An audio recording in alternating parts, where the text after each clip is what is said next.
So in this class we will understand how to calculate the center of mass of continuous extended object.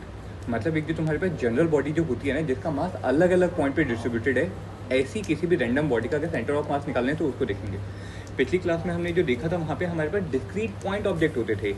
एक object एक मास है जो एक point पे हम एज्यूम कर लेते थे, दूसरा मास है उसको हमने एक पॉइंट पे एज्यूम कर लिया और ऐसे अलग अलग पॉइंट का हमने सेंटर ऑफ मास निकाला था. यहाँ पे अब हमारी बॉडी के डिस्ट्रीब्यूटेड है. So let's say for example you have a body which is placed along the x-axis and the y-axis. Now if the body is having a complete mass of m, इसका total mass कितना given है m. तुम इस m मास की body पे कोई भी एक छोटा सा एलिमेंट dm एज्यूम कर सकते हो और इस dm एलिमेंट का कुछ पोजीशन वेक्टर होगा with respect to the origin. कुछ पोजीशन वेक्टर होगा. Let the position vector is r vector. So dm का कुछ मास मूवमेंट आएगा about the origin, mass movement vector आएगा. दूसरे पॉइंट का भी कोई मास मूवमेंट वेक्टर आएगा. जब हमने डिस्क्रीट ऑब्जेक्ट सिस्टम की बात की थी तो वहाँ पे हम x position vector of the centre of mass कैसे निकालते थे, m1 r1 vector plus m2 r2 vector so on whole divide by m1 plus m2. जब हमारे पास given number of points limited हो तो हम वहाँ पे समीशन का साइन लगाते हैं. समीशन का साइन का मतलब क्या है, mi ri, मतलब i की वैल्यू को हम 1 पुट करेंगे तो क्या लिखोगे m1 r1. फिर i की वैल्यू को क्या पुट करोगे, अगली वैल्यू 2, क्या लिखोगे न्यूमरेटर में m2 r2. और ऐसे कब तक लिखोगे जब i की वैल्यू कितनी पहुंचे, capital N, divided by denominator में क्या लिखा समीशन mi, जहाँ पे i की वैल्यू कहाँ से जाएगी 1 से लेके n तक, तो क्या लिखोगे m1 plus m2 and so on. कहाँ तक लिखोगे अप टू n. तो ये तुम्हें क्या मिलेगा, पोजीशन वेक्टर. कौन से सिस्टम के लिए, डिस्क्रीट ऑब्जेक्ट सिस्टम, जिसका मतलब क्या होता है जितने भी तुम्हारे मासेज हैं वो ऑलरेडी पॉइंट मासेज गिवन है.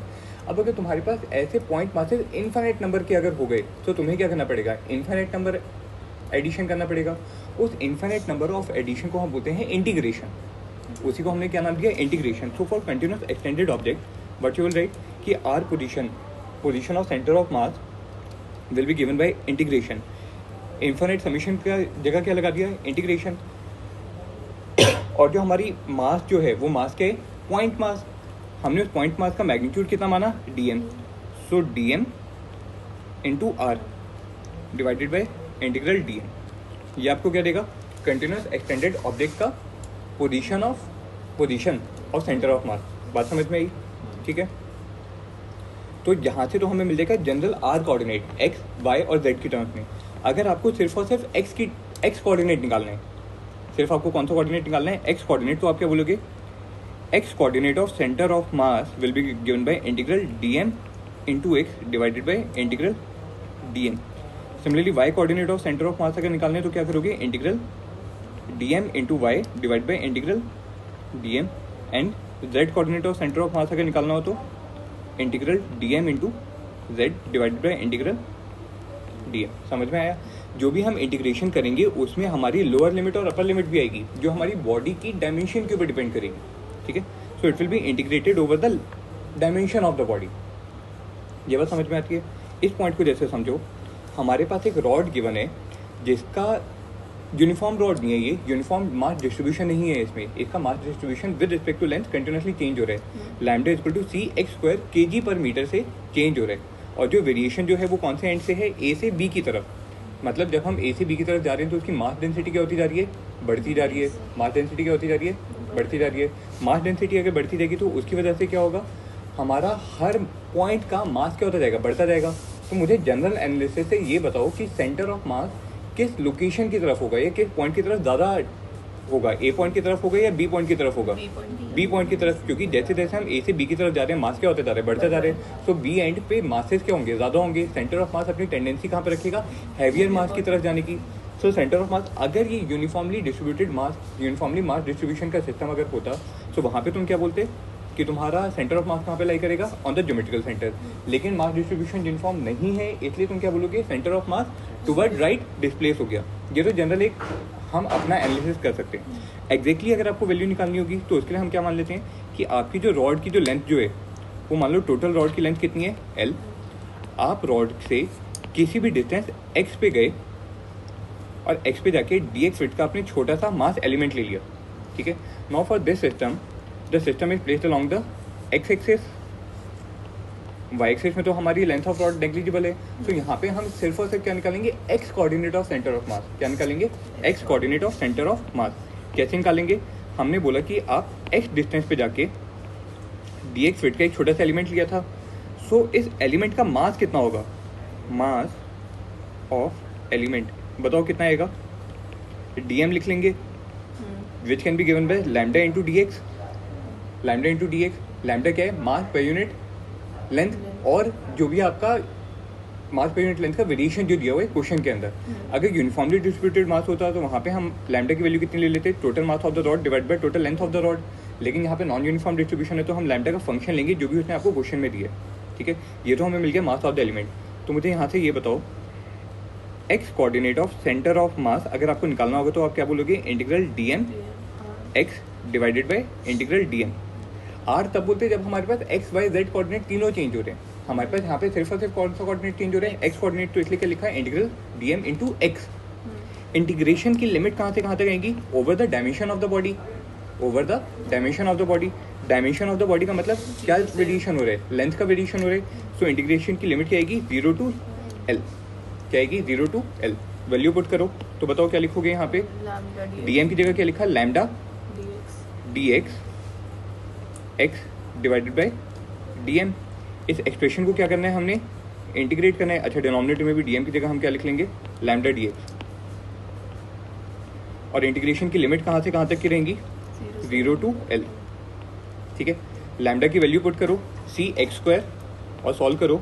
सो अब क्या लिखोगे इसको, न्यूमरेटर में कितना आएगा, लैम्डा की जगह सी एक्स स्क्वायर और एक एक्स हमारे पास और है तो कितना हो गया, सी एक्स क्यूब। सी कांस्टेंट है, इंटीग्रल साइन से क्या आ जाएगा, बाहर आ जाएगा। तो मैं 2-3 स्टेप को एक साथ कंबाइन करके लिख रहा हूँ, एक्स क्यूब डी एक्स का इंटीग्रल डिवाइडेड बाई डिनोमिनेटर में क्या आएगा, लैम्डा डी एक्स। क्या आएगा, लैम्डा डी एक्स। लैम्डा कितना है, सी एक्स स्क्वायर। सी इंटीग्रल साइन से बाहर आ गया, इंटीग्रेशन किसका बचेगा, एक्स स्क्वायर डी एक्स का। कहाँ से कहाँ तक, 0 टू एल। न्यूमरेटर का सी, डिनोमिनेटर का सी, दोनों कैंसिल आउट हो गए। न्यूमरेटर में एक्स क्यूब का इंटीग्रल कितना आएगा, एक्स की पावर 4/4। डिनोमिनेटर में क्या आएगा, एक्स की पावर 3/3। लिमिट कहाँ से कहाँ तक की होंगी, 0 टू एल। लिमिट पुट करो, 0 जो हमारी लोअर लिमिट है वो तो 0 है, फंक्शन में अगर 0 पुट करोगे तो वो तो 0 आ गया। तो हम सिर्फ और सिर्फ डायरेक्टली क्या लिख सकते हैं इसको, एल की पावर 4/4 डिवाइडेड बाई एल की पावर 3/3। कितना आएगा ये, 3/4 एल। ये आ गया आपका एक्स कोऑर्डिनेट। समझ में आया, पक्की बात। अगर ये मेरे को रॉड जो है ये अलॉन्ग एक्स एक्सिस ना देखे, अगर उसने मुझे मान लीजिए दी होती अलॉन्ग वाई एक्सिस, ऐसी रॉड रख दी होती और वहाँ पे बोलता कि लैम्डा जो है वो आपका वेरी कर रहा है ई की पावर एक्स के हिसाब से, ई की पावर एक्स के वेरिएशन से वेरी कर रहे from the end A toward the end B. तो मुझे बताओ इसका सेंटर ऑफ मास जो निकालते वो कौन सी एक्सिस के लिए निकालते, वाई एक्सिस के लिए। तो वहाँ पे तुम्हारा सिर्फ और सिर्फ क्या चेंज होगा, तुम लिखोगे क्या उस केस में, Y coordinate of centre of mass. ऐसे करो, इसको ई की पावर वाई लिख लो, Y coordinate of centre of mass will be given by integral D M into Y divide by integral D M. Length of the rod कितनी given होगी यहाँ पे आपको, वाई। सो इस केस में आप क्या करोगे, आप बोलोगे बेस से किसी भी डिस्टेंस वाई पे जाके आपने डी वाई वेट का एक छोटा सा एलिमेंट ले लिया, हाँ वो एल हो जाएगा, सॉरी ये लेंथ कितनी हो जाएगी, एल। सो आप बेस से वाई डिस्टेंस पे जाके डी वाई वेट का एक छोटा सा एलिमेंट लोगे, बाकी सारा का सारा प्रोसीजर सेम रहेगा। समझ में आया। तो अगर इनके तुम्हारी बॉडी सिर्फ और सिर्फ एक एक्सिस के अलॉन्ग रखी है तो हम क्या करेंगे, कोई भी या तो एक्स वाई या जेड निकालेंगे। हम कोशिश करेंगे क्वेश्चन में सिमेट्री भी देखने की कि सिमेट्रिकल फिगर की वजह से उसका सेंटर ऑफ मास कहाँ पे आ जाएगा, ज्योमेट्रिकल सेंटर पे। और अगर 2 एक्सिस में या 3 एक्सिस में दिया हुआ है तो हम जनरल फॉर्मूला यूज करके निकालेंगे। समझ में आया, पक्की बात। So using this concept now let us try to find the centre of mass of a uniform half ring. Uniform half ring का हमें सेंटर ऑफ मास निकालना है। अगर ये कंप्लीट रिंग होती तो उसका सेंटर ऑफ मास कहाँ पे आता, उसके ज्योमेट्रिकल सेंटर पे। तो सबसे पहला पॉइंट आपको यहाँ से क्या याद रखना है कि जो बॉडी का सेंटर ऑफ मास है वो ज़रूरी नहीं है कि फिजिकल बॉडी के ऊपर रिलाई करे, क्योंकि सेंटर रिंग का जो सेंटर है वहाँ पे कोई मास तो है नहीं, लेकिन उसका सेंटर ऑफ मास कहाँ पे एज्यूम निकला मैथमेटिकली, उसके ज्योमेट्रिकल सेंटर पे जहाँ पे फिजिकल बॉडी नहीं प्रेजेंट थी। So the centre of mass of a system of body can be with in the body, can be on the surface of the body, can be outside the body. ये बात समझ में आती है, ठीक है। यूनिफॉर्म हाफ रिंग है, uniformity बहुत ज़रूरी है, ठीक है। हम इस केस में क्या करेंगे, वर्टिकल से किसी डिस्टेंस किसी एंगल थीटा पे गए, और वहाँ पे जाके डी थीटा वेट का हमने एक छोटा सा एलिमेंट लिया, डी थीटा वेट का एक छोटा सा क्या लिया, एलिमेंट लिया। So the thickness of the angle of the element, ये जो डी थीटा जो लिया ये कौन सा है, ये छोटा वाला एंगल, ये है आपका डी थीटा। तो मुझे ये बताओ इतने पोर्शन का मास कितना आएगा जो मैंने ग्रीन कलर से हाईलाइट किया। इसके मास को मैं डी एम मास एज्यूम कर सकता हूँ, क्या एज्यूम कर सकता हूँ, D M mass. If the radius of the half ring is given as R, ठीक है। तो मुझे ये बताओ सबसे पहले तो mass of the element D M कितना आएगा, एलिमेंटल मास उसको हम लिख लेते हैं, एलिमेंटल मास डी एम हमें फाइंड आउट करना है। आपको पूरी रिंग का मास जो दिया हुआ है, कंप्लीट हाफ रिंग का मास वो गिवन है कैपिटल एम। तो ये बताओ जो इसका मास है वो पूरी रिंग की पेरिफेरी में डिस्ट्रीब्यूटेड होगा, ठीक है। So mass per unit length of the half ring will be M upon pi R. कितना आएगा, M upon pi R. So अगर आपको एलिमेंटल मास डी एम निकालना है तो डी एम कितना आएगा, lambda into length of the this element. Element की लेंथ कितनी आएगी, आर रेडियस था और डी थीटा एंगल था। तो यहाँ से लेके यहाँ तक की लेंथ कितनी आएगी, आर डी थीटा। लेंथ कितनी आएगी, R D theta. So using the length R D theta आप क्या बोलोगे, डी एम कितना आएगा, lambda into R D theta. Value put करो, so M upon pi are into R D theta.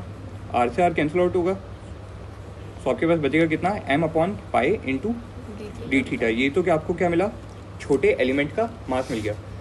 अब छोटे एलिमेंट के मास का सेंटर ऑफ मास अगर आपको निकालना है पूरे हाफ रिंग का, तो वो कैसे निकालोगे आप, इसको अगर एक्स और वाई एक्सिस के अलावा अगर एज्यूम करो तो मुझे ये बताओ कौन सा सेंटर ऑफ मास आप इजीली कैलकुलेट कर सकते हो।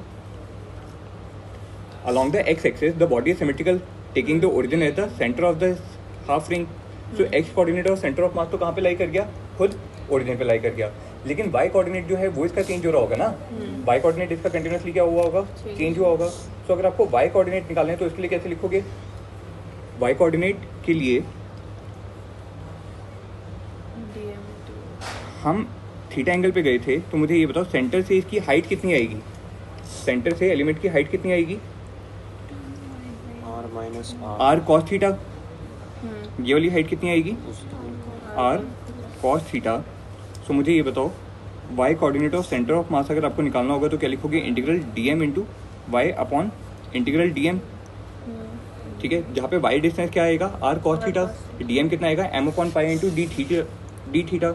और जो इंटीग्रेट करोगे वहाँ पे थीटा कहाँ से लेके कहाँ तक इंटीग्रेट होगा, from minus pi by two to plus pi by to. कहाँ से कहाँ तक इंटीग्रेट हुआ, देखो जो आपका एंगल थीटा है वो आपने वर्टिकल एक्सिस से लिया था, मैक्सिमम पीछे की तरफ कितना जा सकते हो, पाई बाई टू एंगल। मैक्सिमम आगे की तरफ कितना एंगल जा सकते हो, पाई बाई टू। पीछे वाले को अगर आप नेगेटिव लोगे तो फॉरवर्ड डायरेक्शन वाला क्या हो जाएगा, पॉजिटिव। तो थीटा का वेरिएशन कहाँ से कहाँ तक होगा, from minus pi by two to plus pi by to. Value डालो सारी। So putting the value y coordinate of center of mass will be given by integral m upon pi into d theta। ये तो आया dm और y coordinate इसका कितना आया, r cos theta, r cos theta divided by integral m upon pi into d theta। और integration की limit भी यहीं पे लिख लो, कहाँ से कहाँ तक आएगी, from minus pi by two to plus pi by to, from minus pi by two to plus pi by to. Solve करो इसको, तो सॉल्व करने पे आप क्या लिखोगे, न्यूमरेटर में देखो एम अपॉन पाई कॉन्स्टेंट है, इंटीग्रल साइन से बाहर आएगा।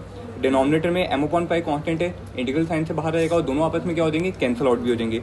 दोनों क्या हो जाएंगे, कैंसिल आउट हो जाएंगे। तो यहाँ पे हम इसको कैंसिल आउट भी कर देते हैं। एम अपॉन पाई दोनों तरफ क्या हो गया, कैंसिल आउट हो गया।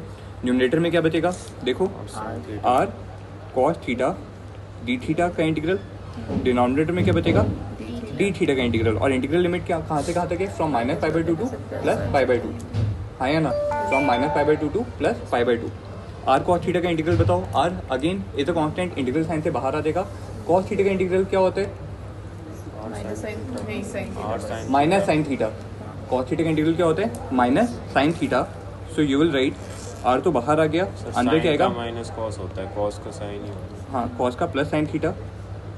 और डिनोमिनेटर में क्या आएगा, डी थीटा का इंटीग्रल कितना आएगा, थीटा। थीटा, ठीक है। इंटीग्रेशन लिमिट पुट करोगे, तो जब हम लिमिट पुट करेंगे तो कहाँ से कहाँ तक की पुट करेंगे, फ्रॉम -π/2 टू +π/2, डिनोमिनेटर पे भी -π/2 टू +π/2। लिमिट कैसे पुट करते हैं, फंक्शन में पहले अपर लिमिट पुट करो, माइनस फंक्शन में लोअर लिमिट पुट करो। आर तो था ही साइन π/2 माइनस साइन ऑफ -π/2, ये तो आएगा न्यूमरेटर में, और डिनोमिनेटर में क्या आएगा, π/2 माइनस ऑफ -π/2। तो न्यूमरेटर में बताओ साइन π/2 कितना होता है, 1, साइन ऑफ -π/2 कितना होता है, -1, सो 1 माइनस ऑफ -1 कितना हो गया, 2r, और डिनोमिनेटर में कितना आएगा, π/2 टू π/2 माइनस ऑफ -π/2 कितना हो गया, पाई। तो टोटल कितना आया, 2r/π, क्या आया, 2r/π। So you will write that the y coordinate of centre of mass comes out to be 2r/π।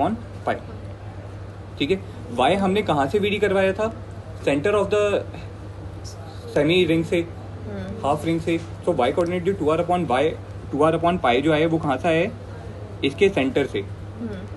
कहाँ से है, इसके सेंटर से। ये बात समझ में आती है पक्का। तो आप यहाँ पे ड्रॉ भी कर सकते हो कि इसके सेंटर से किसी डिस्टेंस, ये होगा आपका y coordinate of centre of मास, कुछ यहाँ पे लाई करेगा। ठीक है, पक्की बात समझ में आई। किसका अभी हमने निकाला, हाफ रिंग का। अगला निकालते हैं हाफ डिस्क का। ठीक है, सो यहाँ पे आपको एक डिस्क गिवन है जिसका मास कितना है, m, रेडियस कितना है, r। So in this case हम एलिमेंट जो लेंगे वो एलिमेंट हम ले रहे हैं हाफ रिंग। एलिमेंट कितना लिया हमने, हाफ रिंग। सो एक एलिमेंट मैंने लिया हाफ रिंग का, कहाँ पे, जो इससे सेंटर से कितनी डिस्टेंस पे रखा हुआ है, सेंटर से y डिस्टेंस पे जाके, सेंटर से y डिस्टेंस पे जाके dy विथ की एक मैंने हाफ रिंग ली, ये वाली रिंग। इस रिंग का अगर मैं मास निकाल लूं और मुझे इस रिंग का क्या पता है, y कोऑर्डिनेट और सेंटर ऑफ मास पता है, तो मुझे इस एलिमेंटल रिंग का सेंटर ऑफ मास का लोकेशन पता है, हाँ या ना। बताओ, सबसे पहले तो मास निकालते हैं।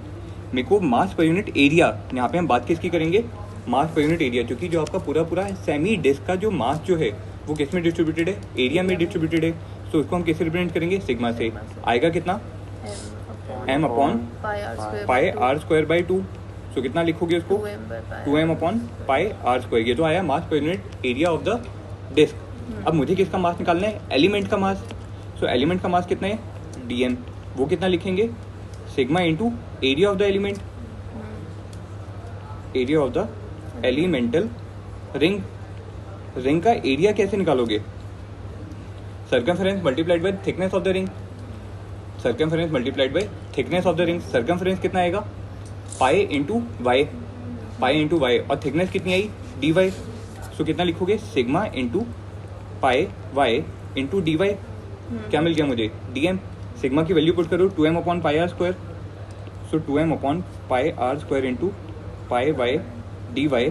पाई से पाई कैंसिल आउट होगा, तो आपके पास dm कितना आएगा, 2m/r² y dy। मुझे एलिमेंट का मास पता चल गया। अच्छा, अब दोबारा आप यही चीज़ बताओ, for the x axes and y axes, x coordinate of centre of mass तो कहाँ पे लाई कर देगा, सेंटर पे। सिर्फ और सिर्फ वेरिएशन किसका होगा, y कोऑर्डिनेट का। सो y coordinate of centre of mass will be given by integral dm y upon integral dm। ठीक है, यहाँ पे वेरिएशन किस चीज़ का हो रहा है, y की मिनिमम वैल्यू कितनी पॉसिबल है इस गिवन फिगर में, 0। मैक्सिमम कहाँ तक जा सकते हैं, रेडियस ऑफ द डिस्क तक, कहाँ तक, r तक। तो आपकी इंटीग्रल लिमिट कहाँ से कहाँ तक की होगी, 0 टू r। वैल्यू पुट करें, आओ वैल्यू पुट करके देखो। सो यहाँ पे हम लिखेंगे dm कितना है, 2m/r²। इंटीग्रल साइन से बाहर आ जाएगा, 2m/r²। इंटीग्रल साइन से बाहर आ गया, अंदर क्या बचेगा, y dy। और एक y हमारे पास ऑलरेडी है, तो कितना हो गया, y² dy divided by, denominator में बताओ क्या है, इंटीग्रल dm। डिनोमिनेटर में क्या है, इंटीग्रल dm। कितना लिखोगे, 2m/r²। इंटीग्रल साइन से बाहर आ जाएगा, अंदर क्या बचेगा, y dy। ठीक है, लेकिन y जो यहाँ पे जो है वो किसका लेंगे, ये जो आप y जो लेते हो, ये y कौन सा लोगे, this will be the centre of mass of the elemental ring. Centre of mass of the elemental ring, वो लेंगे आप। तो इस एक्सप्रेशन को डिलीट करो, फैन चला दोगे।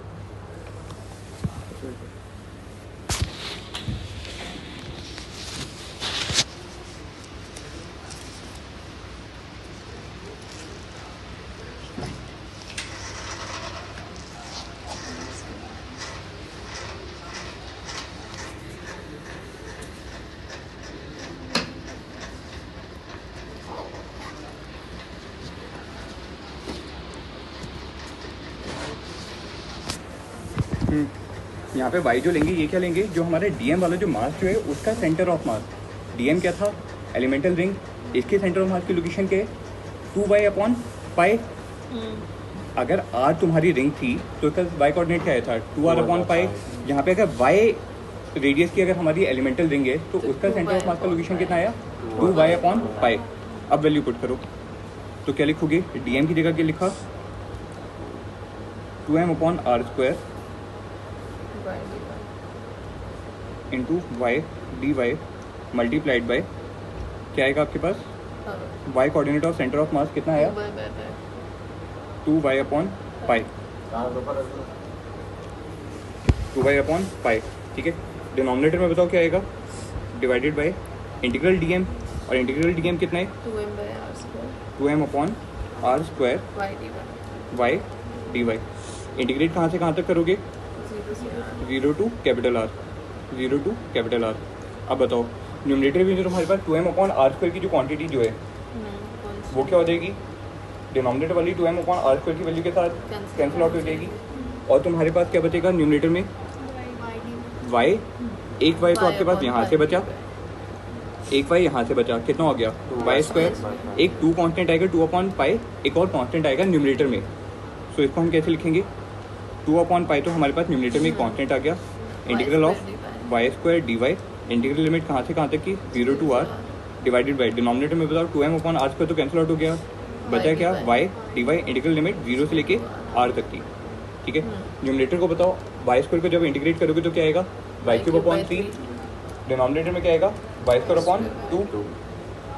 ठीक है, पुट करो value, so it will be 2 upon pi y cube upon 3, integral limit 0 से लेके आर तक की, डिवाइडेड बाई डिनोमिनेटर में कितना आएगा, y square upon 2, integral limit 0 से लेके कैपिटल आर तक की।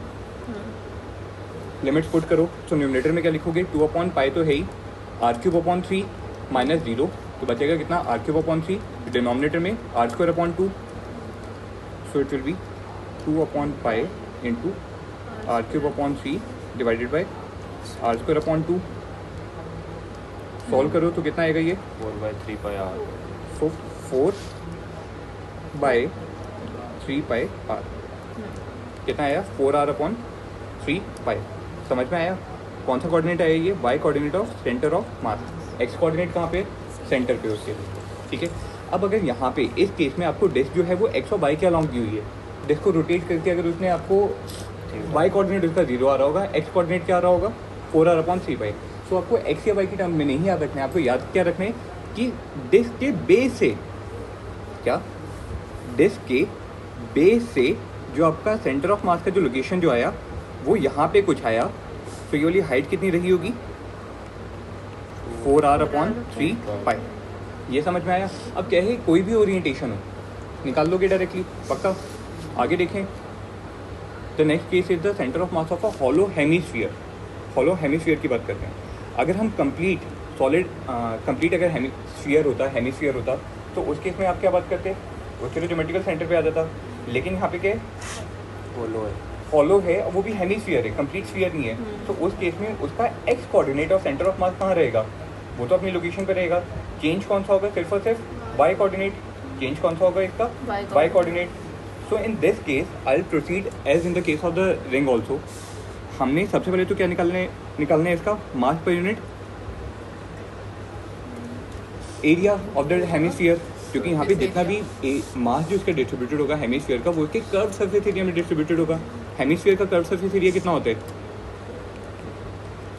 कंप्लीट होता तो 4 पाई आर स्क्वायर, हाफ है तो कितना हो गया 2 pi are square.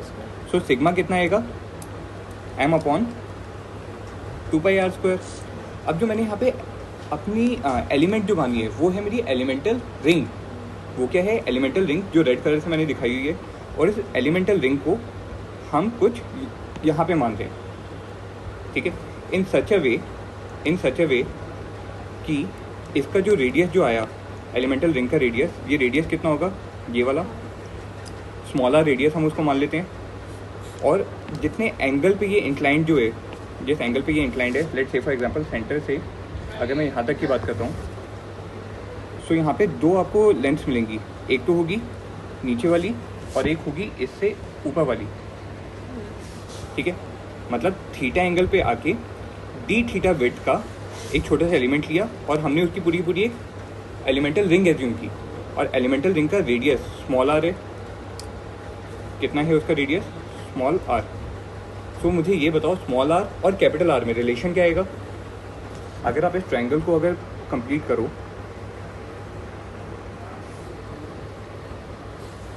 so this is small r, this is capital R and this angle is theta. So small r और capital R में रिलेशन क्या है बताओ? Small r is equal to capital R sine theta, ठीक है।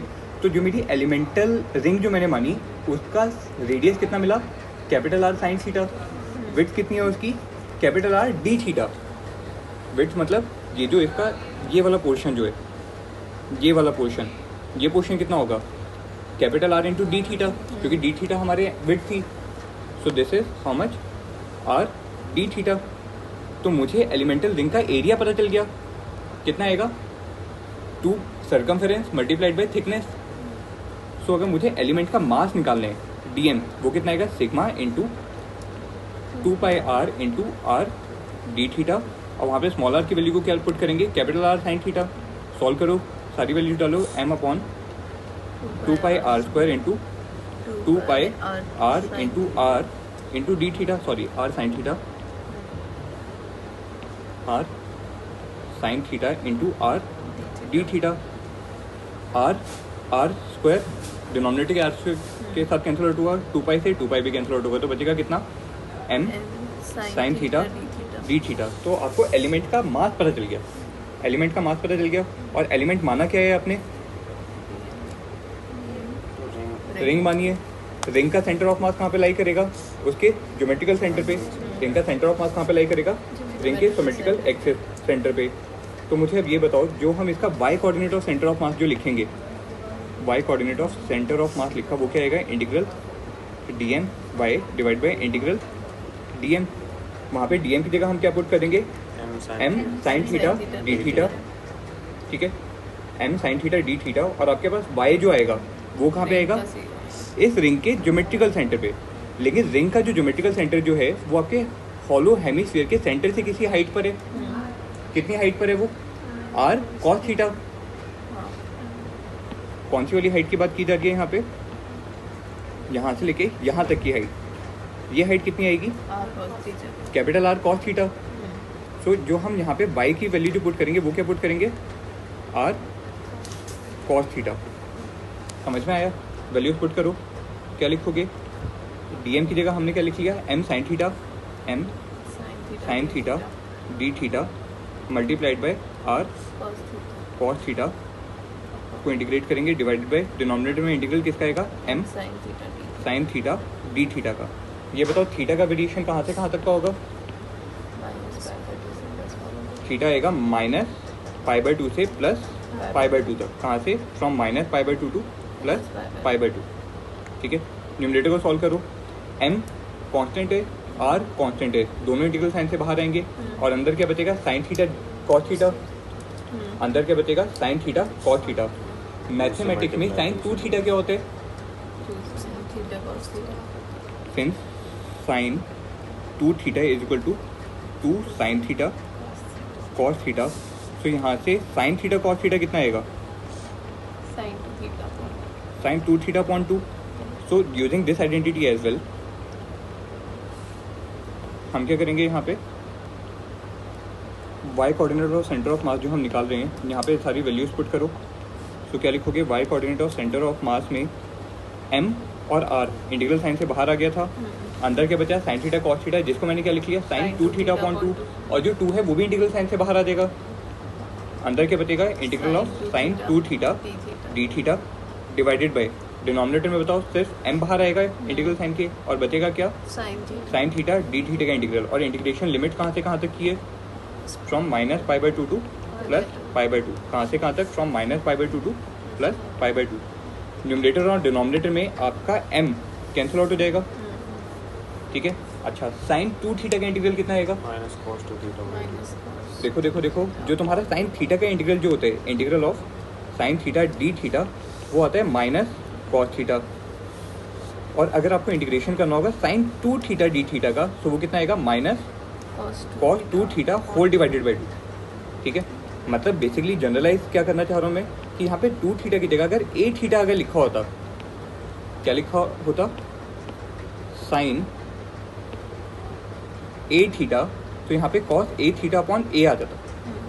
चाहे कोई भी वैल्यू, फ्रैक्शनल वैल्यू हो, डेसिमल वैल्यू, कोई भी वैल्यू, तो आप डायरेक्टली क्या लिखते हो minus cos a theta upon a। Using this form you may right, यहाँ से देखो y कोऑर्डिनेट और सेंटर ऑफ मास कितना लिखोगे r/2 साइन 2 थीटा का इंटीग्रल कितना आएगा minus cos 2 theta upon 2 whole divided by denominator में क्या बचा आपके पास साइन थीटा डी थीटा का इंटीग्रल, जो कितना आएगा माइनस कॉस थीटा। और जब हमने इंटीग्रेट करिए तो अब हम सिर्फ यहाँ पे इंटीग्रल लिमिट्स की बात करेंगे, from minus pi by two to plus pi by to, from minus pi by two to plus pi by to. अब देखो न्यूमरेटर में और डिनोमिनेटर में एक एक नेगेटिव साइन है, वो भी कैंसिल आउट हो जाएगा। जो न्यूमरेटर में कॉस 2 थीटा अपॉन 2 जो है वो 2 भी हम बाहर ले सकते हैं, कांस्टेंट है। तो हमारे पास फंक्शन क्या बचेगा r/4, ये नेगेटिव साइन और नेगेटिव साइन दोनों कैंसिल आउट हो गए। क्या बचा कॉस 2 थीटा, कॉस 2 थीटा में अपर लिमिट पुट करो तो cos of 2 pi by 2 minus cos 2 of minus pi by 2, ये तो आएगा आपके पास न्यूमरेटर। डिनोमिनेटर देखो क्या लिखोगे आप, cos of pi by 2 minus cos of minus pi by 2, ठीक है। न्यूमरेटर को सॉल्व करो तो 2 से 2 कैंसिल आउट होगा, कॉस पाई की वैल्यू कितनी -1, कॉस ऑफ माइनस पाई की वैल्यू -1। यहाँ पे हमने कुछ गलत कर दिया क्या, 2 नहीं है, क्या बोल रहे हो, ऊपर 2 ही तो आया था, 1 + 1 नहीं नहीं -1 -2 है। अच्छा ठीक है। So this will be equal to r/4 कितना आएगा -1 माइनस ऑफ, तो 0/0 की फॉर्म बन वो 0/0 बन रहा है, मैं वही बोल रहा हूँ। Cos of minus pi cos pi कितना है -1, 0/0 फॉर्म तो नहीं बननी चाहिए।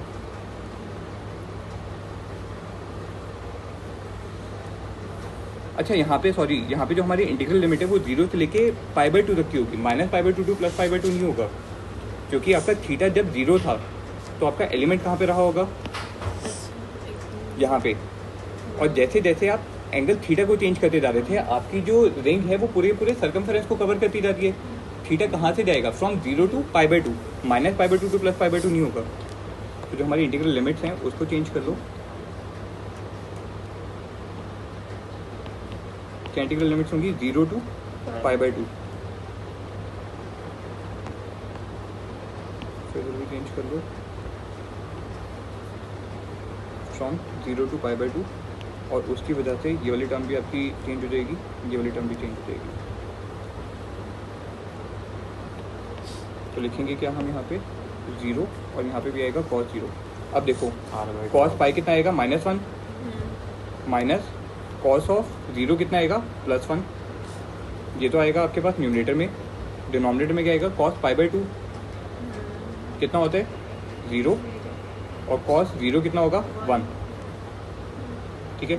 न्यूमरेटर बताओ कितना आया -1 -2, डिनोमिनेटर में -1, नेगेटिव और नेगेटिव कैंसिल आउट हो गया, तो कितना आएगा ये r/2।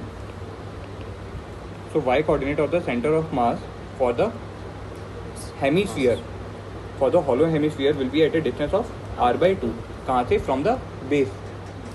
समझ में आई बात? पक्का कोई दिक्कत तो नहीं? सो अगर आपको इसको समराइज़ करना होगा तो आप क्या बोलोगे? यहाँ से हमारे पास जो रिज़ल्ट जो आया, रिज़ल्ट क्या प्रूव कर रहे हैं? For this figure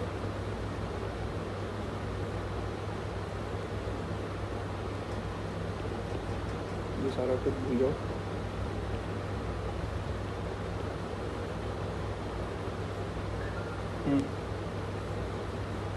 So for this figure, your center of mass will be at a location of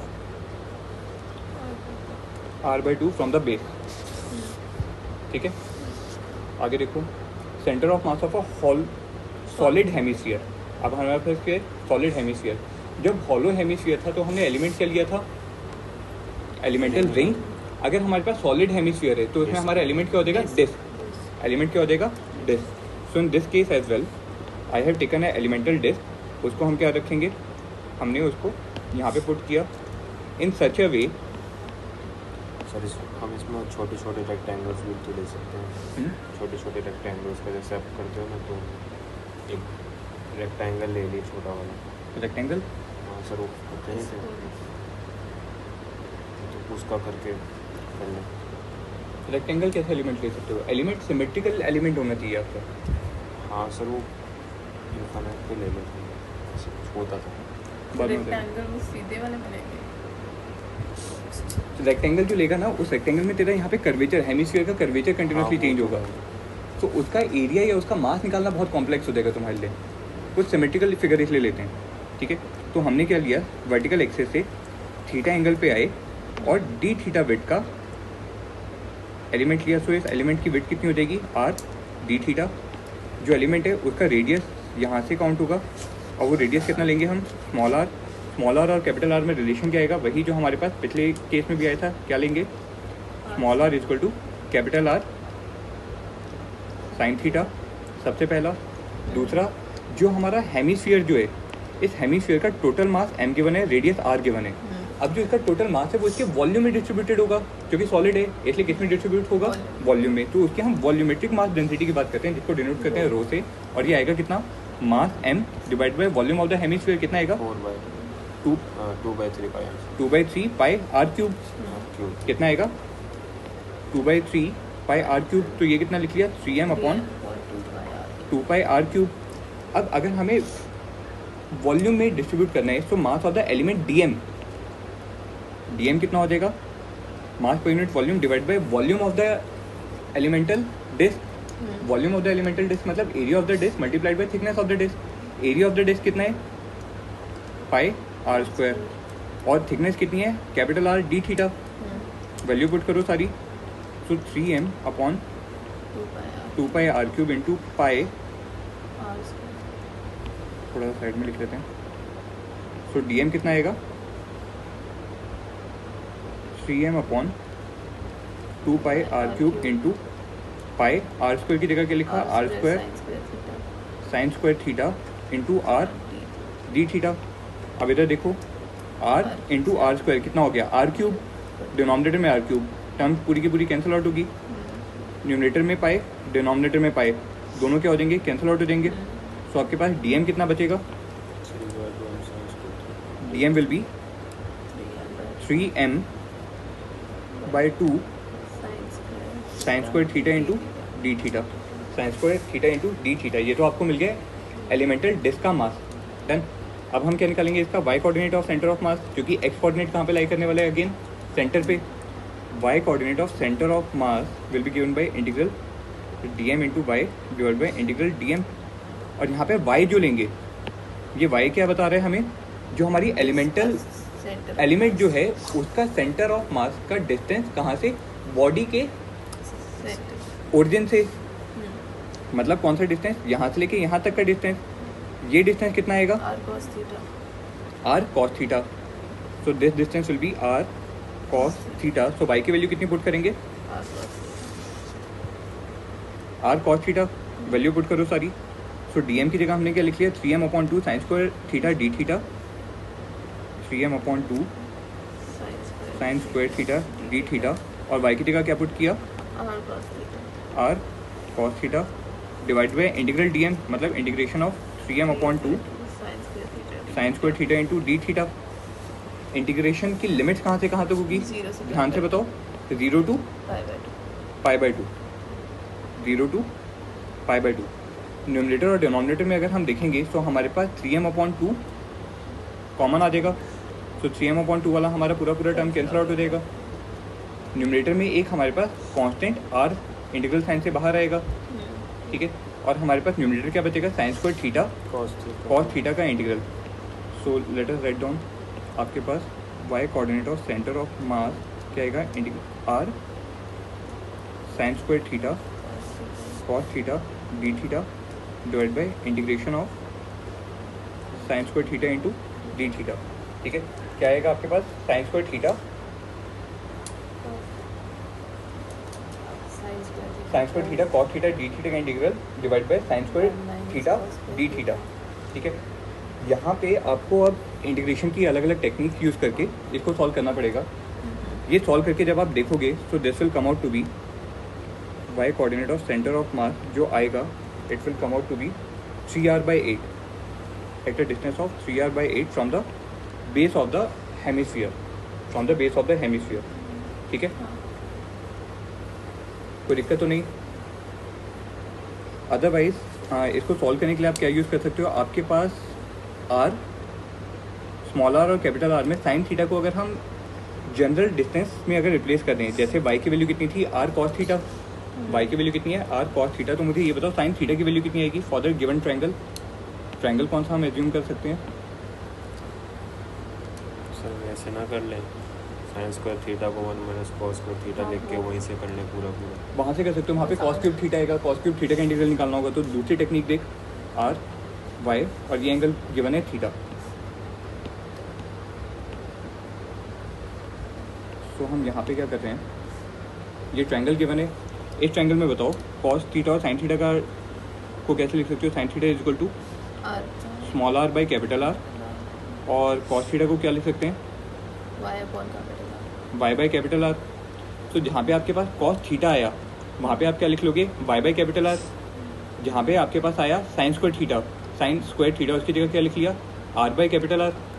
D theta की वैल्यू भी तो निकाली, डी थीटा की वैल्यू कैसे निकालोगे, उसको एक बार डिफरेंशिएट इधर करके फिर उधर डिफरेंशिएट कर दो डालनी किसी भी उसमें। तो देखो जैसे आपके पास यहाँ पे साइन थीटा है, साइन थीटा को डिफरेंशिएट करोगे तो क्या आएगा, कॉस थीटा डी थीटा, या ऐसे करो कॉस थीटा को डिफरेंशिएट करो, कॉस थीटा का डेरिवेटिव क्या आएगा, minus sine theta D theta is equal to d y by capital R।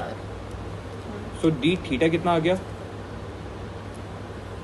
Minus D Y upon R sine theta.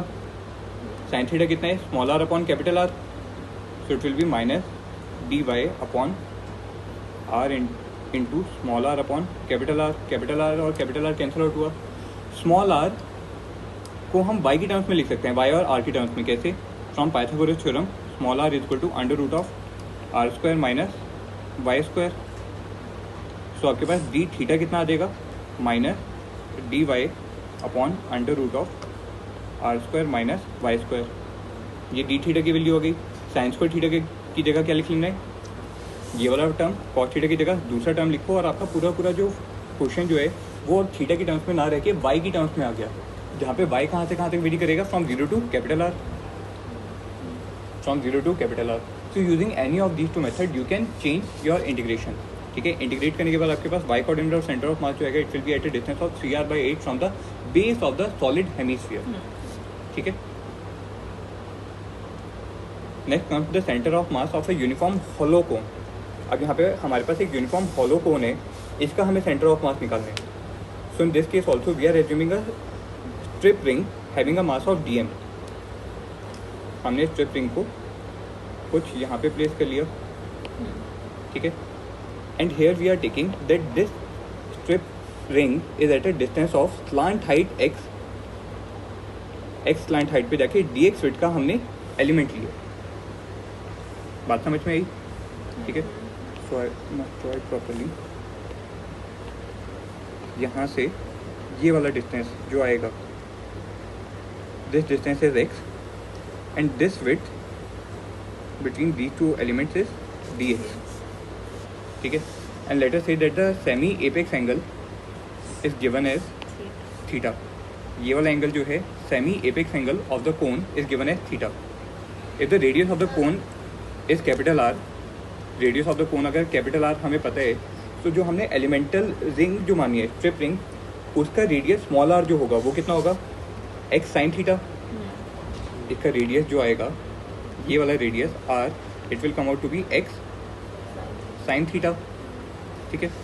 अच्छा, यहाँ पे टोटल मास जो आपको कोन का दिया है, let the total mass is given as M.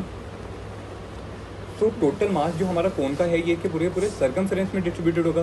Circumference कितना होगा कोन का, पाई आर एल, जहाँ पे एल क्या होता है स्लांट हाइट। अगर आपको कोन की हाइट एच दी है और रेडियस आर दी है, तो स्लांट हाइट एल कितना आएगा, देख the slant height l, l की वैल्यू कितनी आएगी, l is equal to under root of h square plus r square. तो सर्कमफ्रेंस कितना आएगा, pi r l, mass m distributed है, तो mass per unit area sigma कितना आएगा, M upon pi r under root of h square plus r square. ये तो आपको मिल गया कोन का मास per unit area. Elemental ring जो अब हमने मानी है, इसका एरिया, इसका मास अगर आपको निकालना है d m, so that will be sigma into 2 pi are into D x, where d x is the width of the disc. और यहाँ पे आर की जगह हम क्या पुट करेंगे, एक्स साइन थीटा। सारी वैल्यूज पुट करो। सो आपके पास सिग्मा को हम सिग्मा के टर्म्स में लिख लेते हैं, जो एक कांस्टेंट है। इस केस में सिग्मा क्या है, constant into 2 pi X sine theta into D X. और इस केस में हमारा साइन थीटा भी जो है वो भी कांस्टेंट है, because theta was the semi apex angle of the कोन। याद रखो थीटा मैं यहाँ पे क्या डिफाइन कर रहा हूँ, सेमी एपेक्स एंगल। क्वेश्चन में अगर आपको कोन का एंगल अगर कुछ दिया होगा तो उसका आपको पहले हाफ एंगल निकालना होगा। वो हाफ एंगल को हमने क्या टर्म दिए, सेमी एपेक्स एंगल, और साइन थीटा यहाँ पे क्या आएगा, कांस्टेंट आएगा। ठीक है, डीएम हमें पता चल गया। सो इस एलिमेंटल रिंग का सेंटर ऑफ मास कहाँ पे होगा, इसके ज्योमेट्रिकल सेंटर पे, उसके ज्योमेट्रिकल सेंटर पे आएगा। तो मुझे ये बताओ यहाँ पे आपका वेरिएशन जो आएगा वो दोबारा कौन सी एक्सिस के अलॉन्ग आ रहा है, वाई एक्सिस के along. So Y coordinate of centre of mass will be given by integral dm into Y divide by integral dm। यहाँ पे y कितना पुट करेंगे, x cos थीटा। y का मतलब क्या है, इसके एपेक्स से, कोन के एपेक्स से हमारी जो एलिमेंटल रिंग जो है उसके सेंटर ऑफ मास की लोकेशन, ये डिस्टेंस है ना y। तो ये y कितना आएगा, x cos थीटा। ठीक है, वैल्यूज पुट करो। सो न्यूमरेटर में क्या है आपके पास, dm की जगह हमने क्या पुट कर लिया, sigma into 2 pi sine theta into x D x into x cos theta divided by integral sigma into 2 pi x 2 pi sine theta, पहले साइन थीटा लिख रहा हूँ, इंटू एक्स डी एक्स। ठीक है, अब यहाँ पे हमारे पास कौन कौन सी टर्म्स कांस्टेंट है, सिग्मा 2 पाई साइन थीटा, ये सारा का सारा क्या है कांस्टेंट। वेरिएबल क्या है, सिर्फ और सिर्फ हमारे पास x वेरिएबल क्या है, x वेरिएबल है। सो इसको सॉल्व करो। सो y coordinate of centre of mass क्या लिखोगे, कौन कौन सी टर्म्स कैंसिल आउट होगी, वो डायरेक्टली कैंसिल आउट कर देते हैं। सिग्मा और सिग्मा कैंसिल आउट हो जाएगा, 2 pi sine theta, 2 pi sine theta भी कैंसिल आउट होगा। ठीक है, न्यूमरेटर में क्या बचेगा, कॉस थीटा जो एक कांस्टेंट है, इंटीग्रल साइन से बाहर आ जाएगा, एक एक्स यहाँ पे और एक एक्स यहाँ पे, क्या हो जाएगा एक्स स्क्वायर। सो न्यूमरेटर को क्या लिख लोगे, cos theta integral of x square D x divided by integral of x D x. अब यहाँ पे वेरिएबल कौन सा है, एक्स। एक्स की मिनिमम वैल्यू क्या है, 0, और मैक्सिमम वैल्यू क्या है, एल। तो इंटीग्रल लिमिट कहाँ से कहाँ तक होगी, 0 टू कैपिटल एल, और कैपिटल एल क्या है, स्लांट हाइट ऑफ द कोन, वो आपको डायरेक्टली वैल्यू पता है।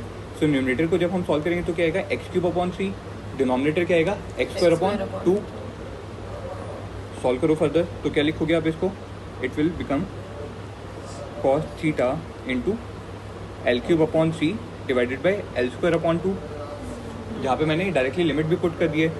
इसको फर्दर सिंप्लीफाई करोगे तो क्या लिखोगे, 2 cos theta by 3 into L. अच्छा, कॉस थीटा भी देख लो क्या होगा, कॉस थीटा अगर मैं पूरे पूरे कोन के लिए लिखूँ, so base upon hypotenuse, base कितना है h और हाइपोटेन्यूज कितना है l। तो कॉस थीटा की जगह हम क्या पुट करेंगे, एच बाई एल, तो क्या लिखोगे इसको 2/3 into H by L into L, L से एल कैंसिल आउट होगा, so Y coordinate of centre of mass कहाँ पे निकल गया 2h/3। दोबारा देखो हमने कॉस थीटा की वैल्यू कैसे निकाली, जो हमारा ट्रायंगल था या कोन था, ये कौन है, कोन की आपको हाइट h गिवन है, स्लांट हाइट l गिवन है, और जो हमने सेमी एपेक्स एंगल जो माना वो कौन सा माना, ये वाला angle theta. So for this triangle जो मैं ब्लू कलर से शेड कर रहा हूँ, ये वाला पूरा पूरा ट्रायंगल, इस ट्रायंगल के लिए कॉस थीटा की डेफिनेशन क्या आएगी, बेस अपॉन हाइपोटेन्यूज। ये वाला एंगल कितना है थीटा, सो यहाँ पे कॉस थीटा को क्या लिखोगे बेस, जो कितना है h, हाइपोटेन्यूज कितना है l। समझ में आई बात। तो वहाँ से आपके पास y कोऑर्डिनेट और सेंटर ऑफ मास क्या आया 2h/3।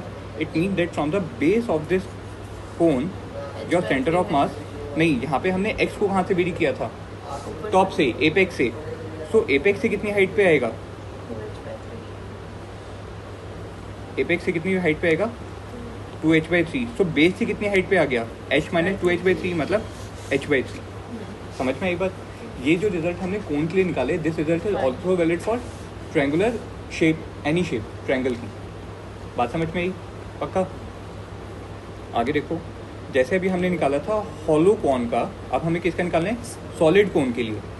तो हॉलो कोन के लिए हमने अपना एलिमेंट कैसा माना था रिंग, सॉलिड कोन के लिए क्या मानोगे डिस्क मानोगे। तो यहाँ पे हमने एक डिस्क मानी है कुछ इस टाइप की। डिस्क के केस में भी आप क्या करोगे, जो आपका एलिमेंट जो है उसको हम मान लेते हैं कि आप y डिस्टेंस नीचे आके, इसके एपेक्स से y डिस्टेंस नीचे आके dy विड्थ की आपने एक पतली सी डिस्क मानी। अब जो हमारा मास जो डिस्ट्रीब्यूटेड होगा पूरे पूरे कोन का, सॉलिड कोन का, हमें मास गिवन था m, सो वो कोन इसके वॉल्यूम में डिस्ट्रीब्यूटेड होगा। वॉल्यूम कितना होता है 1/3 pi are square H. So mass per unit volume density कितनी आएगी m upon π/3 R square into H. So कितना आ जाएगा ये 3m upon pi are square into H. अब आपको अगर एलिमेंट का मास अगर निकालना है, so mass of the element dm will be given by volume, volumetric mass density multiplied by क्या कर दोगे volume of the disc. Disc का वॉल्यूम कितना आएगा, सबसे पहले हमें डिस्क का रेडियस अगर हम स्मॉल r एज्यूम करें, डिस्क का रेडियस स्मॉल r एज्यूम करें, and you are given in the question that the semi apex angle of this solid cone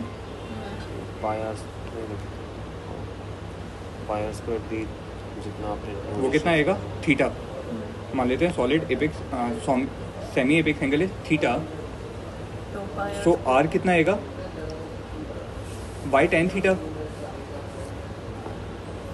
small r की वैल्यू कितनी आएगी बाई tan थीटा। ट्रायंगल से देखो,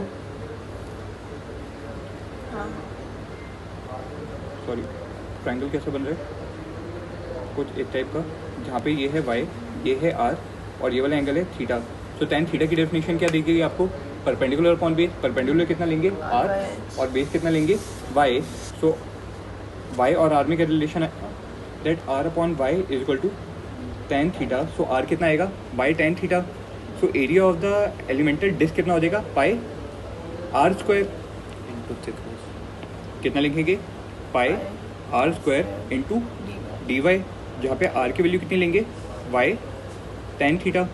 put करो कितना लिखोगे sigma, sorry rho into pi y square tan square theta into d y. यहाँ पे भी हमारा रो कांस्टेंट है, पाई कांस्टेंट है, as well as tan square theta is also constant, because cone का सेमी एपेक्स एंगल थीटा क्या था constant था। तो वेरिएबल क्या बचा सिर्फ वाई स्क्वायर डी वाई। यहाँ पे जो आपका वेरिएशन जो आएगा वो किसका आएगा वाई कोऑर्डिनेट और सेंटर ऑफ मास। क्या लिखोगे integral dm into Y divide by integral dm। Y बताओ हम यहाँ पे क्या लेंगे, जो हमारी डिस्क है उसके सेंटर ऑफ मास का डिस्टेंस फ्रॉम द ओरिजिन, और ओरिजिन पॉइंट हमने क्या माना है अपना एपेक्स ऑफ द कोन। सो वो डिस्टेंस डायरेक्टली क्या लिखेंगे वाई। वैल्यू पुट करो, dm की जगह हमने क्या पुट किया, जितना भी हमारा कांस्टेंट आ रहा है, यहाँ पे कांस्टेंट टर्म्स कौन कौन से आ रही है रो पाई tan स्क्वायर थीटा, इन सबको मैं कांस्टेंट कैपिटल के लिख रहा हूँ, इन सबको एक कांस्टेंट कैपिटल के लिख रहा हूँ ताकि हमें ये बड़ी टर्म ना लिखनी पड़े कि इंटीग्रल किसका बचेगा वाई स्क्वायर डी वाई, और एक वाई हमारे पास यहाँ से आएगा तो कितना हो जाएगा y cube d y divide by integral D m. उस इंटीग्रेशन में से के हमारा कांस्टेंट बाहर आ जाएगा और अंदर क्या बचेगा इंटीग्रल साइन के अंदर y square d y. Integration की लिमिट्स बताओ क्या क्या आएंगी, वाई कहाँ से लेके कहाँ तक वेरी करेगा इस केस में 0 टू कैपिटल एच तक का वेरिएशन होगा। अब जो हमारे पास कांस्टेंट के जो आया है वो न्यूमरेटर और डिनोमिनेटर में क्या हो जाएगा कैंसिल आउट हो जाएगा, ठीक है। न्यूमरेटर का इंटीग्रेशन बताओ, वाई क्यूब का इंटीग्रल कितना आएगा वाई की पावर 4/4, डिनोमिनेटर में वाई स्क्वायर का इंटीग्रल कितना आएगा y cube upon 3, values put करो तो क्या लिखोगे वाई की power 4 divide by y cube by 3, और इंटीग्रेशन लिमिट्स कहाँ से कहाँ तक की है आपकी 0 टू h, ठीक है। सॉल्व करो बताओ कितना आएगा h की power 4/4 divided by h cube upon 3, so the y coordinate of center of mass will become at a distance of 3h/4, कितने डिस्टेंस पे आएगा 3h/4। so in case if you have a solid cone like this whose height is h, so जो हमने y distance जो निकाले है centre of mass का वो कहाँ से निकाले एपेक्स से, so एपेक्स से कितनी हाइट पे होगा 3h/4 पे, या फिर आप बोल सकते हो कि बेस से कितने हाइट पे होगा h/4। समझ में आई बात, पक्का कोई दिक्कत तो नहीं, आगे बढ़े। पहला क्वेश्चन देखिए, in this question you are given that the figure is uniformly dense, मतलब डेंसिटी का कोई वेरिएशन नहीं है। अच्छा, जहाँ पे भी हमने पिछले जितने भी केसेस किए हैं उन सभी में जब हम इंटीग्रेशन डीएम वाई का करते हैं, पहला स्टेप देखो वाई कोऑर्डिनेट और सेंटर ऑफ मास जो निकाल रहे हो, और वहाँ पे जब हमने डीएम की वैल्यू ली थी तो वो मास डेंसिटी रो के ऊपर डिपेंड किया था। अगर यूनिफॉर्म डिस्ट्रीब्यूशन है फिर तो हमने रो को कैलकुलेट कर लिया क्वेश्चन में जैसा गिवन था, लेकिन अगर क्वेश्चन में मास डेंसिटी का कुछ वेरिएशन हो तो वहाँ पे आप उसको इंटीग्रल साइन के अंदर रख के इंटीग्रेट करोगे, जैसे हमने किस केस में किया था रॉड के केस में। समझ में आया, सिर्फ और सिर्फ इतना, एलिमेंट कैसा लेना है, उसको इंटीग्रेशन की लिमिट कैसे लेनी है, पूरा प्रोसीजर सेम रहेगा, कैलकुलेशन बस चेंज हो जाएगी आपकी। बात समझ में आ रही है? हाँ, सो इस केस में आपके पास एक अपर बॉडी जो है वो सॉलिड कोन है और बॉटम बॉडी जो है वो सॉलिड हेमिस्फीयर है, ठीक है। इसका आपको सेंटर ऑफ मास निकालना है, बताओ कैसे करेंगे। हम इसको अलग अलग बॉडीज मान सकते हैं। मान लो ऊपर वाली जो बॉडी है वो बॉडी नंबर 1 है और नीचे वाली बॉडी नंबर 2 है। सो हम पहले इनका अलग से मासेज निकाल लेंगे, इनका अलग से मास निकालेंगे और हमें मास का सेंटर ऑफ मास पता है। तो हमने बेसिकली क्या कर दिया, सॉलिड कोन को रिप्लेस करके पॉइंट मास ऑब्जेक्ट एज्यूम कर लिया, taking our origin point as centre O, ठीक है। तो सबसे पहले मुझे बताओ मास, पहले पोर्शन का मास अगर m1 लिखता हूँ तो वो मास कितना आएगा, यूनिफॉर्मली डेंस है। सो मान लेते हैं डेंसिटी कितनी है रो, वॉल्यूम कितना आएगा pi are square 1/3 pi are square h. Solid cone का वॉल्यूम कितना होगा 1/3 पाई आर स्क्वायर एच, तो 1/3 पाई आर स्क्वायर, और हाइट कितनी दी है 3r। तो हम सीधा भी तो लिख सकते हैं कि वो h/4 की हाइट पे होगा तो वो उसका अभी 3r तो मतलब अभी तो निकाला ही था, हाँ। सीधे ही लेते हैं। क्या, 3r अरे मुझे मासेज नहीं पता ना, मासेज कितना होगा, मुझे डिस्टेंस तो पता है सेंटर ऑफ मास का, लेकिन मुझे मास नहीं पता, तो मैं पहले मास कैलकुलेट कर रहा हूँ। 3 से 3 कैंसिल आउट होगा तो मास कितना आएगा rho pi are cube, this is the mass of the object 1। Similarly mass of the object 2 कितना आएगा, डेंसिटी, क्योंकि यूनिफॉर्मली डेंसिटी इसलिए वॉल्यूमेट्रिक मास डेंसिटी रो तो हमने क्या ले ली कांस्टेंट। हेमिस्फीयर का वॉल्यूम कितना आएगा 2/3 pi are cube, so it can be written as 2/3 pi rho pi are cube, ठीक है। जिसमें से अगर आप देखोगे सो रो पाई आर क्यूब दोनों में से क्या है same, so it can be written that mass m2 is equal to 2/3 the mass m1। अब मैंने अपनी गिवन फिगर को कैसे रिप्लेस कर लिया, सेंट्रल पॉइंट ओ तो अभी भी मेरे पास है, लेकिन जो मेरा पहला बॉडी है सॉलिड कोन वो ऊपर की तरफ है, उसका सेंटर ऑफ मास कहाँ पे लाई किया होगा सॉलिड कोन के लिए, कितने डिस्टेंस पे सॉलिड कोन के लिए देखो h/4 h/4 कहाँ से? From the base. तो आप क्या बोलोगे? बेस से It's backward. 3r/4 के डिस्टेंस पे मास m1 रखा हुआ है। और जो आपका नीचे वाला जो मास है वो क्या है? हेमिस्फीयर, जिसका मास कितना है? m2। कितने डिस्टेंस पे रखा हुआ है? हेमिस्फीयर के लिए याद करो कितना था, देखो r/2 था ना। सॉलिड हेमिस्फीयर कितना आया था? 3r/8 डिस्टेंस पे from the base of the hemisphere. So इस केस में हम क्या करेंगे? इसको बेस ऑफ द हेमिस्फीयर से कितने डिस्टेंस पे ले गए नीचे? 3r/8। 3r/8।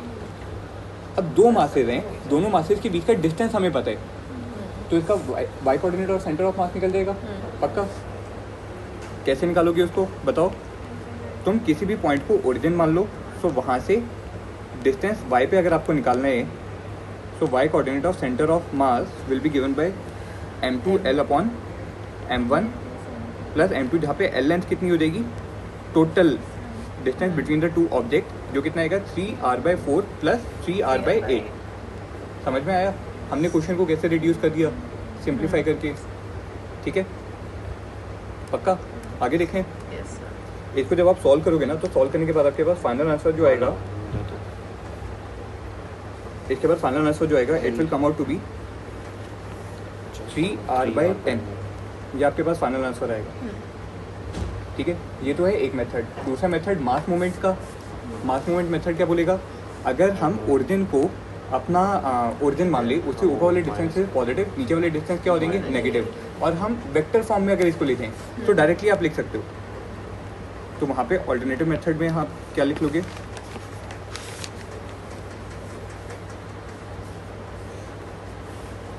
y कोऑर्डिनेट कैसे निकलेगा? m1 y1, जहाँ पे y1 क्या है? पॉजिटिव, और y2 क्या आएगा आपका? नेगेटिव डायरेक्शन में। तो क्या लिखेंगे? Minus m2 y2 upon m1 plus m2। y1 y2 आपको डिस्टेंसेस पता हैं, तो आपको ओरिजिन से y डिस्टेंस पता चल जाएगा। ठीक है, ऐसे करते हैं, इसको y डैश लिख लेते हैं, तो आपको ओरिजिन से y डैश डिस्टेंस पता चल जाएगा। समझ में आया? पक्की बात। पॉजिटिव आया तो पॉजिटिव y एक्सिस की तरफ, नेगेटिव आया तो नेगेटिव y एक्सिस की तरफ। ठीक है, दोनों में से कोई भी मेथड आप यूज़ कर लो। अगली जो बॉडी है, यहाँ पे आपको एक यूनिफॉर्म स्क्वायर दिया हुआ है। उस स्क्वायर में से आपने एक रिंग रिमूव कर दिया, स्क्वायर में से सेमी है। रिंग को रिमूव कर दिया। ठीक है, या सेमी सर्कुलर डिस्क रिमूव किए, रिंग नहीं डिस्क रिमूव किए। सो इसका आपको सेंटर ऑफ मास निकालो। 2 मिनट है आपके पास, कॉपी में सॉल्व करो अपने। स्क्वायर का जो आपका सेंटर ऑफ मास होगा वो कहाँ पे लाई करेगा? उसके ज्योमेट्रिकल सेंटर पे। ठीक है, और रिमूव क्या किया आपने? Disc. This is a solid disc. Disc का बेस से सेंटर ऑफ मास का डिस्टेंस कितना होता है? 2r/π। कितना था? Sorry 4r/3π। देखो, जो हमारे पास डिस्क आई थी हाफ डिस्क, उसका कितना आया था? 4r/3π। कहाँ से? बेस से। कहाँ से डिस्टेंस आया था? बेस से। तो इस केस में आप क्या करोगे? जो आपकी डिस्क है, डिस्क से कितने डिस्टेंस पे आएगा? ये वाला डिस्टेंस हो जाएगा। Let this distance is something. अगर आप ओरिजिन को मानो यहाँ पर, सो ओरिजिन से आपको रिमूव डिस्क का डिस्टेंस x1 पता है, कितना हो जाएगा? निकाल सकते हो मैथमेटिकली। और आपकी जो सॉलिड स्क्वायर है उसका सेंटर ऑफ मास वो कहाँ पे है? खुद ओरिजिन पे। सो आप बोलोगे x coordinate of centre of mass can be given bye m1 x1 minus m2 x2 upon m1 minus m2। यहाँ पे मैं डिनोमिनेटर और न्यूमरेटर में दोनों में नेगेटिव साइन क्यों पुट कर रहा हूँ? क्योंकि मैंने सॉलिड स्क्वायर में से एक पोर्शन को रिमूव किए। ठीक है, और यहाँ पे x1 वेक्टर की फॉर्म में लिख लो तो और बेटर हो जाएगा। ठीक है, जहाँ पे x1 या x2 वेक्टर आपको क्या बता रहे हैं? ओरिजिन के रिस्पेक्ट में रिमूव बॉडी का सेंटर ऑफ मास का लोकेशन। बात समझ में आ रही है? पक्की बात, कोई दिक्कत तो नहीं? अब इसको सॉल्व करो, 2-4 मिनट है आपके पास।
निकला कुछ?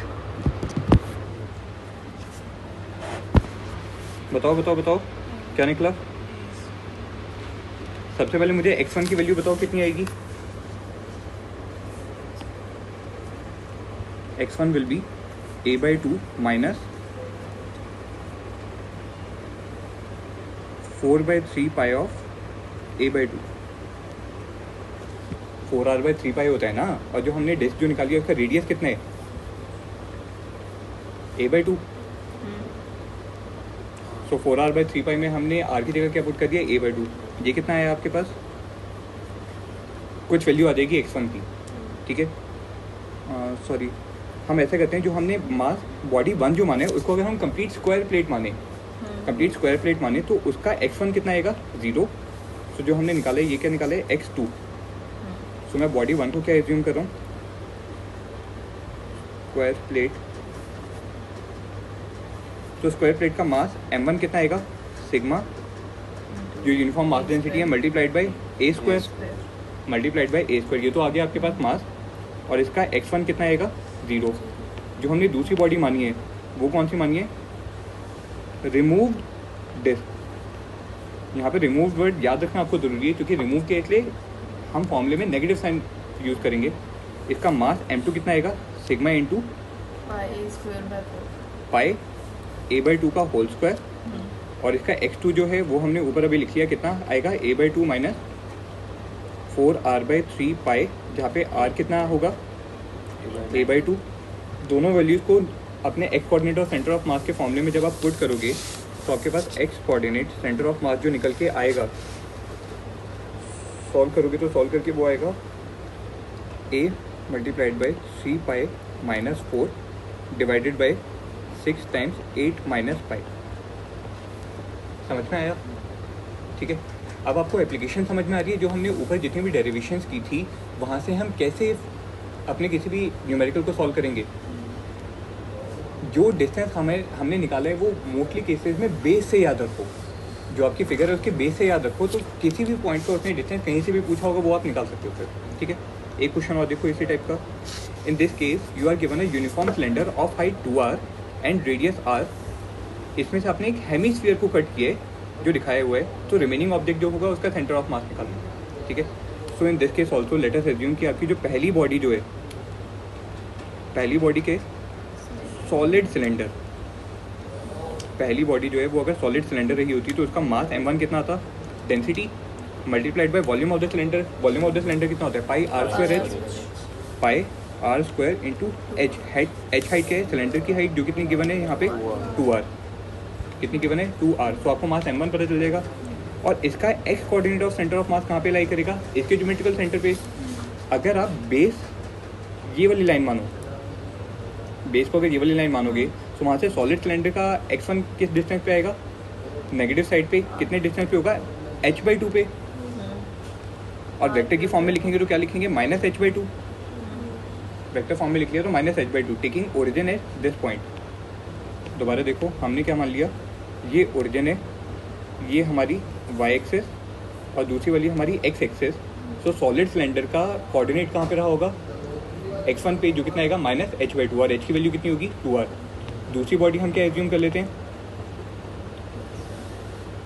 Removed hemisphere. Removed hemisphere remove किया इसलिए उसका मास क्या आएगा? नेगेटिव, लेकिन मास का मैग्नीट्यूड कितना आएगा? Volumetric mass density row multiplied by volume of the hemisphere, जो कितना होगा? 2/3 पाई r डैश का क्यूब, जहाँ पे r डैश के रेडियस ऑफ द हेमिस्फीयर जो किसके बराबर है? r के बराबर। क्वेश्चन में कोई छोटे रेडियस का भी निकाल सकता है, वो याद रखना है इसको। ठीक है, अच्छा ये तो आ गया आपके पास मास, और इसका x कोऑर्डिनेट कहाँ पे आएगा? बेस से। हेमिस्फीयर कौन सा? Solid hemisphere. बताओ, सॉलिड हेमिस्फीयर का हमने कितना निकाला था? 3r/8 from the base. 3r/8 from the base. तो यहाँ पे हम क्या बोलेंगे? इसका x2 कितना आएगा? 3r/8, r-8। ठीक है, जहाँ पे r डैश भी हमने कहाँ से लिए? सेंटर से। कहाँ पे? नेगेटिव साइड में। सो वेक्टर फॉर्म में हम क्या लिखेंगे? नेगेटिव साइन लगा देंगे। पक्की बात। सो यहाँ पे जब आप सॉल्व करोगे so x coordinate of centre of mass जब आप निकालोगे तो वो क्या होगा, m1 x1 vector minus m2 x2 vector upon m1 minus m2। Numerator और डिनोमिनेटर में जो हमने नेगेटिव साइन जो डाले वो किस लिए डाले, बिकॉज ऑफ द रिमूव्ड मास। ये वाला नेगेटिव साइन और ये वाला नेगेटिव साइन किस लिए डाले, क्योंकि हमारा मास क्या किया गया था, रिमूव किया गया था। x1 कोऑर्डिनेट क्या आ रहे, x1 वेक्टर नेगेटिव साइन में, x2 वेक्टर भी नेगेटिव साइन में। तो वहाँ से हमें एक बात क्या पता चली कि जो हमारा x coordinate of centre of mass जो आएगा वो भी कहाँ पे आएगा, along the negative x direction, along the negative x direction. Solve करोगे तो आपके पास मैग्नीट्यूड जो आएगा वो आएगा -5r/16, जहाँ पे नेगेटिव साइन क्या बता रहे, उसके लेफ्ट साइड ओरिजिन से लेफ्ट हैंड साइड पे।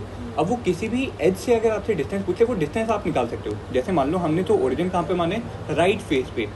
अगर उसने आपसे डिस्टेंस पूछा होता लेफ्ट वाले फेस से, लेफ्ट वाले फेस से डिस्टेंस पूछा होता तो आप या तो क्या कर सकते हो, राइट वाले फेस के रिस्पेक्ट में निकाल लिया। तो आपके पास कितना आएगा, 2r माइनस गिवन डिस्टेंस, या तो ऐसे निकाल लो, या फिर आप अपने पूरे क्वेश्चन को ही सॉल्व करो taking origin as this point.